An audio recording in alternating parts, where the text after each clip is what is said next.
Hello students, आज हम करेंगे is matter around us pure का पार्ट थर्ड। पार्ट टू में हमने मिक्सचर के बारे में किया था, homogeneous mixture and heterogeneous mixture, plus mixture और कंपाउंड में डिफरेंस क्या है। आज हम करेंगे सस्पेंशन, कोलाइड और सॉल्यूशन में डिफरेंस। और सोल्युबिलिटी किसे कहते हैं? कंसंट्रेशन ऑफ सॉल्यूशन निकालना। तो आइए शुरू करते हैं आज की class. Solution, suspension and collide.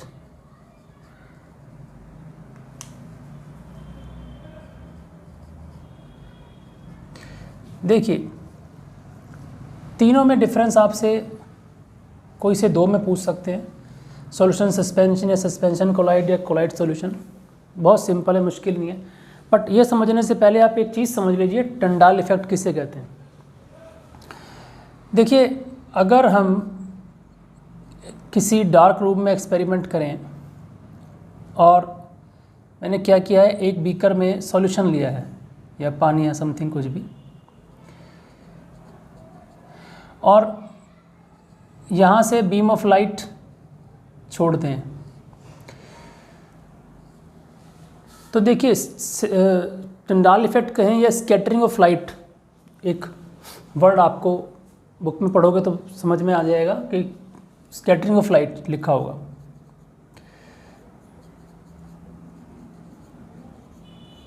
इसको कहते हैं टंडाल इफेक्ट। ये है क्या, ये समझिए आप। जब अब नॉर्मली क्या है, अगर ये सॉल्यूशन है, ट्रांसपेरेंट होता है सॉल्यूशन, तो बीम ऑफ लाइट पास हो जाती है सॉल्यूशन में से। उसका जो पाथ है वो हमें नज़र नहीं आता। लेकिन कभी कभी क्या होते हैं, पार्टिकल्स थोड़े बड़े होते हैं, तो उन पार्टिकल्स से बीम ऑफ लाइट टकराती है, तो वो पार्टिकल्स क्या करते हैं, उसको स्कैटर कर देते हैं। तो जब स्कैटर करते हैं तो उसका जो पाथ होता है लाइट का, वो आपको विजिबल हो जाता है।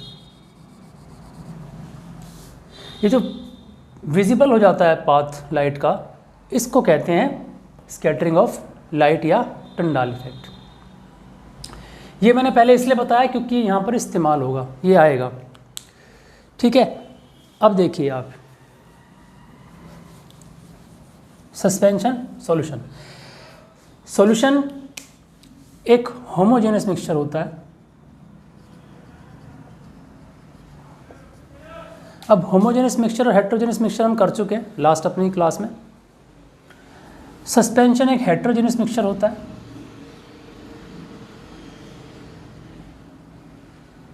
कोलाइड दिखने में होमोजेनियस होता है, लेकिन इनफैक्ट ये हेट्रोजेनियस मिक्सचर है।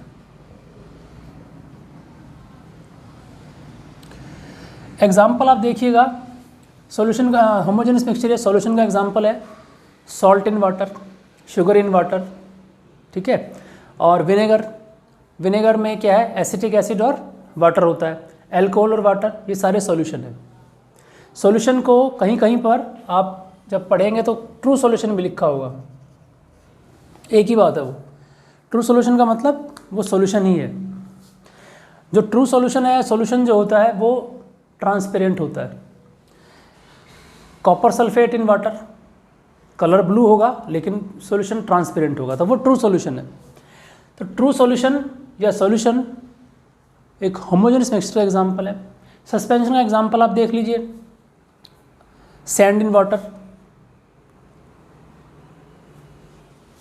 सैंड के पार्टिकल्स देखिए आप, बड़े बड़े होंगे, लेकिन यहाँ हमें सॉल्ट के या जो शुगर है वो इतने अच्छे से डिज़ोल्व हो जाती है पानी में कि हमें उसके पार्टिकल्स नज़र ही नहीं आते, और वो पार्टिकल्स बहुत स्मॉल होते हैं। सस्पेंशन में जो पार्टिकल्स होते हैं मिक्सचर के, वो बहुत बड़े होते हैं, मतलब आप उनको देख सकते हो अपनी आंखों से। यहाँ वो नॉर्मल माइक्रोस्कोप से भी आप नहीं देख सकते, इतने छोटे होते हैं। कोलाइड के केस में भी वो छोटे होते हैं, बट डिफरेंस क्या है, colloid is in between these two. मतलब कोलाइड्स के जो पार्टिकल्स होते हैं वो सॉल्यूशन से बड़े होते हैं, लेकिन सस्पेंशन से छोटे होते हैं। इतने बड़े नहीं होते कि आपको दिखाई दें, नॉर्मल माइक्रोस्कोप से भी नज़र नहीं आएंगे, लेकिन सॉल्यूशन से पार्टिकल्स उसके कोलाइड के बड़े होते हैं। तो देखिए डिफरेंस एक ये हुआ कि solution is a homogeneous mixture, suspension is a heterogeneous mixture and colloid is also a heterogeneous mixture but look like a homogeneous mixture. दूसरा, जो पार्टिकल्स है सॉल्यूशन के दे आर वेरी स्मॉल, हमें नज़र नहीं आते। हेट्रोजेनस सॉल्यूशन यानी suspension के जो पार्टिकल्स होते हैं वो हमें दिखाई देते हैं, काफ़ी बड़े होते हैं। और कोलाइड के पार्टिकल्स भी छोटे होते हैं, but colloid is in between suspension and solution, यानी ये एक बीच की कड़ी है, आप ये मान के चल सकते हैं। जो कोलाइड की प्रॉपर्टी होती है वो सस्पेंशन और सॉल्यूशन के बीच का कुछ है। दूसरा देखिए, एक और क्या आपको समझ में आया डिफरेंस, कि इसके पार्टिकल्स विजिबल नहीं होते, इसके विजिबल होते हैं, और कोलाइड के विजिबल नहीं होते। और डिफरेंस कि through filtration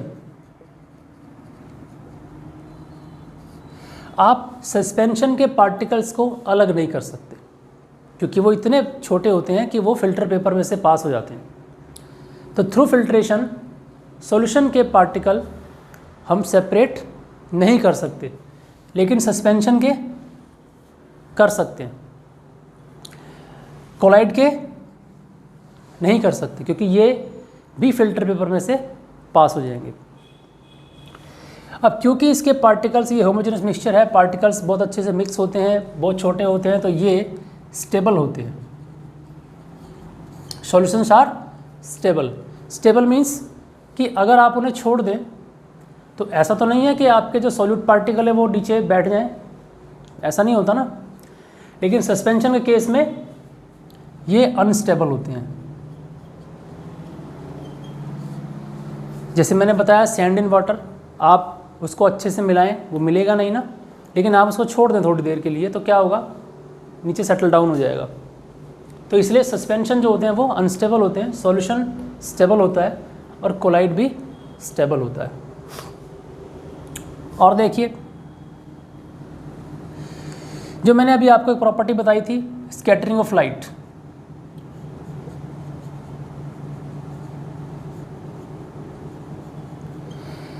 scattering of light solution के केस में नहीं होती। रीज़न क्यों नहीं होती, क्योंकि सॉल्यूशन के जो पार्टिकल्स होते हैं वो बहुत छोटे होते हैं, इसलिए वो लाइट को स्कैटर नहीं कर पाते। लेकिन सस्पेंशन के पार्टिकल्स बड़े होते हैं, तो यहाँ स्कैटरिंग ऑफ लाइट होती है, और कोलाइड के पार्टिकल भी स्कैटरिंग ऑफ लाइट शो करते हैं। यानी टिंडाल इफेक्ट सॉल्यूशन के केस में नहीं होता, सस्पेंशन के केस में होता है, और कोलाइड के केस में भी होता है। ठीक है, तो ये कुछ जनरल डिफरेंस हैं। आपसे कोई से भी दो पूछे जाएं तो आप इजीली बता सकते हो, बहुत मुश्किल नहीं है। ठीक है, अब देखिए, सॉल्यूशन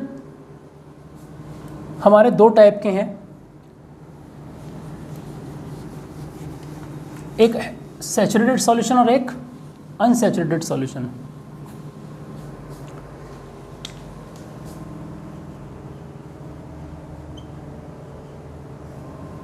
सॉल्यूशन के दो पार्ट, सैचुरेटेड और अनसैचुरेटेड। ये क्या होते हैं भाई, देखो, सैचुरेटेड क्या और अनसैचुरेटेड क्या। और सॉल्यूशन बनता है तो आप ध्यान दीजिएगा, सॉल्यूशन में दो पार्ट होते हैं, एक होता है सॉल्यूट और एक होता है सॉल्वेंट। सॉल्यूट और सॉल्वेंट मिलकर के सॉल्यूशन बनाते हैं, और सॉल्यूशन दो टाइप का हुआ, सैचुरेटेड और अनसैचुरेटेड। अब सॉल्यूट क्या है, सॉल्यूट होता है जिसे आप डिज़ोल्व करते हैं। जैसे मैंने नमक और वाटर का सॉल्यूशन लिया, तो नमक क्या है, सॉल्ट, एक सॉल्यूट है, और वो डिज़ोल्व किया जा रहा है वाटर में, तो वाटर क्या हुआ, वाटर हुआ सॉल्वेंट, और सॉल्यूट और सॉल्वेंट मिलके बनाते हैं सॉल्यूशन। अब सॉल्यूशन हुआ दो टाइप का, सैचुरेटेड और अनसैचुरेटेड। ये क्या हुआ जी, सैचुरेटेड सॉल्यूशन ऐसा सॉल्यूशन होता है जिसमें maximum amount of solute dissolve होता है, यानी उससे ज़्यादा हम उसमें डिज़ोल्व नहीं कर सकते, मैक्सिमम हमने डिज़ोल्व किया हुआ है सॉल्वेंट में, वो सॉल्यूशन बना सैचुरेटेड सॉल्यूशन। और अनसैचुरेटेड सॉल्यूशन कौन सा हुआ? जिसमें maximum amount of solute dissolve नहीं है। एग्जांपल्स देखिए आप कि मान लीजिए एक बीकर में मैंने पानी लिया और सपोज़ कि उसके अंदर जो मैक्सिमम अमाउंट में मैं सॉल्ट या शुगर डिज़ोल्व कर सकता हूँ, 4 चम्मच डिज़ोल्व कर सकता हूँ मान लीजिए। अगर मैंने उसमें 4 चम्मच डिज़ोल्व कर रखी है, वो मैक्सिमम है, उससे ज़्यादा उसमें डिज़ोल्व नहीं होगा। तो अगर मैंने 4 चम्मच डिज़ोल्व की हुई है तो वो क्या है? सैचुरेटेड सॉल्यूशन है। और अगर मैंने उसमें 1 चम्मच की हुई है या 2 की हुई है तो वो अनसैचुरेटेड है, क्योंकि अभी उसके अंदर और डिज़ोल्व की जा सकती है। तो ऐसी सिचुएशन में जब आप और डिज़ोल्व कर सकते हो, मैक्सिमम अमाउंट सॉल्यूट का नहीं है, तो वो कहलाता है अनसैचुरेटेड और ये सैचुरेटेड। अब सॉल्यूशन के केस में क्या होता है, इसको देखिए अब हमने कितना डिज़ोल्व किया हुआ है, मैक्सिमम किया या उससे कम किया है, इसको कहते हैं concentration of solution.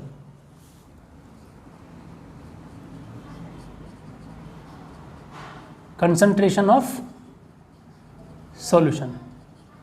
Concentration of solution का मतलब ये है कि उस सॉल्यूशन में सॉल्यूट की मात्रा कितनी है, कितना सॉल्यूट उसके अंदर डिज़ोल्व किया हुआ है,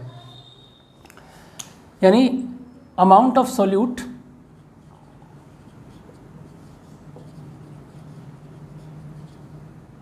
पर 100 ग्राम ऑफ सॉल्यूशन।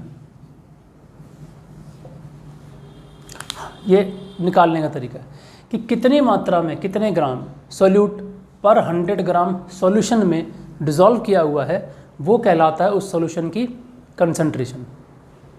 ज़्यादा है या कम है, तो देखिए इसको निकालने का फार्मूला है क्या? Mass of solute upon mass of solution into 100। ये है कंसंट्रेशन ऑफ सॉल्यूशन। ठीक है, mass of solute upon mass of solution into 100, ये उसकी कंसंट्रेशन निकल जाएगी। छोटा सा न्यूमेरिकल है, हो सकता है फिर आ जाए तो आप कर सकते। अब मास ऑफ सॉल्यूशन क्या हुआ वो बताता हूँ आपको, इसको ऊपर से मिटा देता हूँ।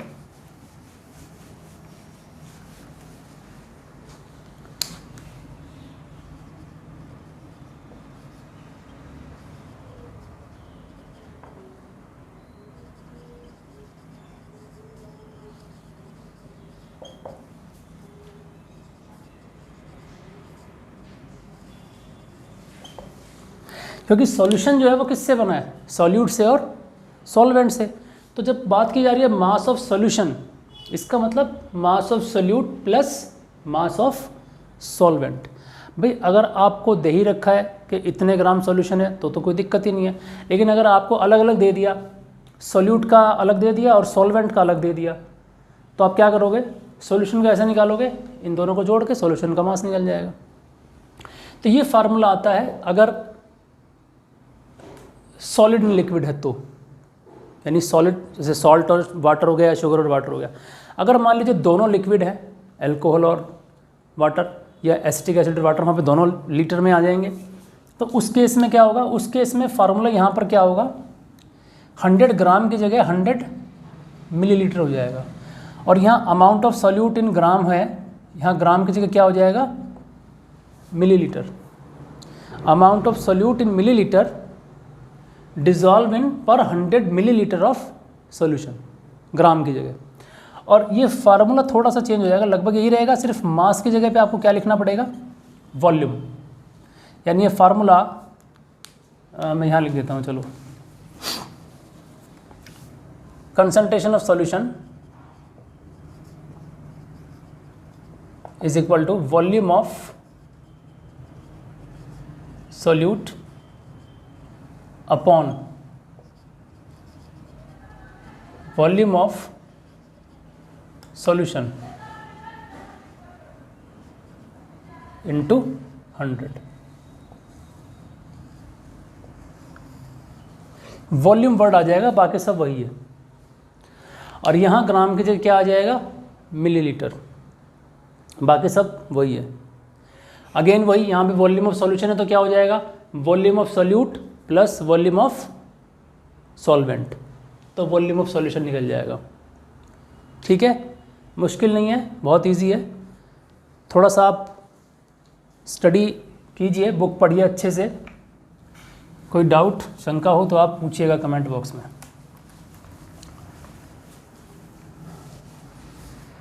अब आता है सॉल्युबिलिटी।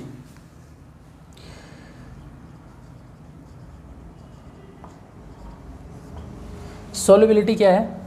सॉल्युबिलिटी किसी सॉल्वेंट की होती है कि उसमें कितनी चीज़ डिसॉल्व की जा सकती है, उसकी कैपेबिलिटी कितनी है। तो सॉल्युबिलिटी की डेफिनेशन क्या होगी, जो अभी हमने सॉल्यूशन की उसके अंदर हमने क्या किया था, पर 100 ग्राम ऑफ सॉल्यूशन लिया था। अगर मैं ये कहूँ कि amount of solute in gram dissolve in पर 100 ग्राम ऑफ सॉल्वेंट, लिखता हूँ देखिए, the amount of solute in grams इन पर 100 ग्राम ऑफ सॉल्वेंट। वहाँ सॉल्यूशन था, यहाँ क्या है, सॉल्वेंट है। और कंडीशन है यहाँ पर एक, क्या, एट ए पर्टिकुलर टेम्परेचर।